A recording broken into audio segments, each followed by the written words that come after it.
a tragédia histórica que atinge o Rio Grande do Sul, produções agropecuárias do estado foram afetadas, com destaque para o arroz. Como o Rio Grande do Sul é o maior produtor deste cereal no Brasil, o preço do arroz pode sofrer alterações. E a nossa repórter Letícia Andrade tem mais informações sobre esse assunto. E é interessante a gente falar sobre isso, né, Léo? Porque às vezes as pessoas falam, mas eu tô aqui no estado de São Paulo, sei lá. Será que isso vai interferir? Eu já vi lugares que estão limitando a compra da quantidade de arroz, né, por pessoa, né? Muito interessante esse assunto, sim. Então vamos lá. Boa tarde, Lelê. Seja bem-vinda. Oi, Abi, boa tarde para você, para o Léo, para todos que nos acompanham aqui no nosso Santa Receita. E é isso mesmo, gente. O Rio Grande do Sul é responsável por produzir cerca de 70% do arroz consumido aqui no nosso país. Segundo a Conab, o estado produz em média 8 milhões de grãos por safra. É muita coisa. E olha só, eles estimam que 80% da safra que foi produzida já tinha sido colhida antes dessa tragédia que infelizmente aconteceu no Rio Grande do Sul. Mas aí as pessoas ficam se perguntando, será que o preço vai aumentar? Será que não vai? Mas calma, gente. O economista Edson Trajano está aqui comigo e ele vai explicar para a gente, então, se isso vai acontecer, se não vai. Trajano, seja muito bem-vindo mais uma vez ao nosso Santa Receita. E aí, o povo quer saber, o preço do arroz vai aumentar? Vai faltar arroz pra gente? Primeiro, boa tarde a todos, a Abi, Léo, a todos nós, os telespectadores da TV Aparecida. Vai faltar arroz dependendo do comportamento do consumidor. Se os consumidores começarem a comprar em excesso e estocar arroz em casa, falta arroz. Mas se não, tem arroz para todo mundo. Como você bem colocou, 80% da colheita do Rio Grande do Sul já foi feita. E essa colheita é pensada para o ano inteiro. Ou seja, nós temos arroz aí estocados para abastecer pelo menos 9 meses no mercado brasileiro. Além disso, com grandes possibilidades de importação, seja dos países do Mercosul, que foi adiado agora um pouquinho essa importação, seja da Tailândia, de outros países grandes produtores de arroz. O importante é o comportamento do consumidor nesse momento. Se eu começo a estocar produto em casa, qual o resultado? Vai faltar para o meu vizinho. E aí, faltando para o meu vizinho, o preço acaba subindo e daí é isso que a gente não quer que aconteça, né? Isso. Então, o arroz já tem aumentado nos últimos 3 anos. No Brasil, nós temos tido uma opção maior por a expansão do plantio da soja e do milho e, consequentemente, uma redução da área plantada de arroz, principalmente no estado de Mato Grosso, na região centro-oeste como um todo. Mas nós temos ainda uma boa produção. E aí o que acontece? Nessa situação da procura maior do que a oferta, o preço tende a subir. Ou seja, se começar a faltar arroz nos supermercados, o que acontece? O preço sobe, porque os consumidores vão ficar tentando comprar para estocar, e toda vez que essa compra é feita por impulso, o preço tende a subir. Até já subiu um pouquinho agora nesses dias, em função dessa tragédia no Rio Grande do Sul. O que acontece nessa situação? Esse pânico gerado por o tamanho dessa crise no Rio Grande do Sul já fez com que ocorresse um aumento das vendas e toda vez que aumenta as vendas, o preço sobe.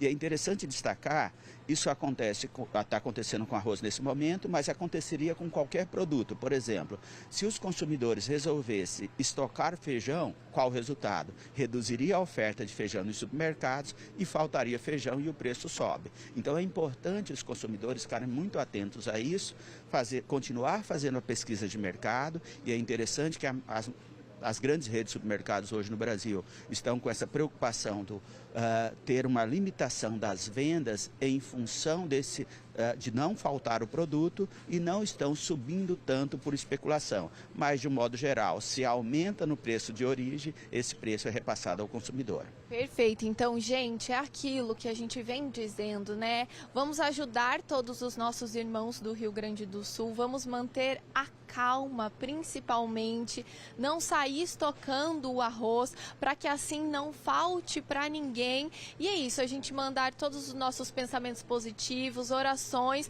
para que eles possam se recuperar. E a gente estava conversando aqui antes, gente, que na verdade o que vai prejudicar depois é porque as máquinas que eles usavam para essa plantação, essa colheita, infelizmente eles acabaram perdendo. Então daí vem o prejuízo, né? Então nós temos que pensar que, de um modo geral, essa tragédia no Rio Grande do Sul representa um prejuízo aí de 3,5% do processo de produção agrícola brasileiro. E quem mais sofre com isso? Exatamente são os gaúchos. Os gaúchos que estão sofrendo, aqueles que realizam o processo de produção agrícola, estão sofrendo a população urbana, seja por conta da enchente, seja por conta da falta de produtos.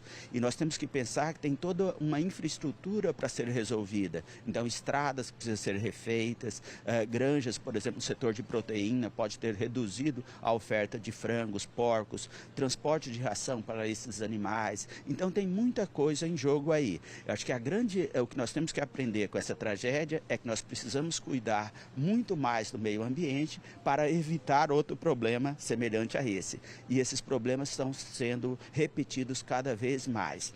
Em relação, ainda voltando ao caso do arroz, o que é importante nesse momento é pensar no coletivo e não só pensar no individual. Da mesma forma que tem um monte de pessoas ajudando os gaúchos nesse momento, que é extremamente necessário essa ajuda, é necessário também ter a consciência nossa como consumidor. E essa consciência é comprar como tinha sido feito as compras dos meses anteriores. Ou seja, se no mês passado eu comprei um pacote de arroz de 5 quilos, foi suficiente para atender a demanda, a necessidade desse mês, por que nesse mês eu preciso comprar 4 pacotes? Eu continuo comprando um pacote só. É isso, gente. Consciência e amor ao próximo. Eu volto com vocês no estúdio. Muito obrigada, Trajano.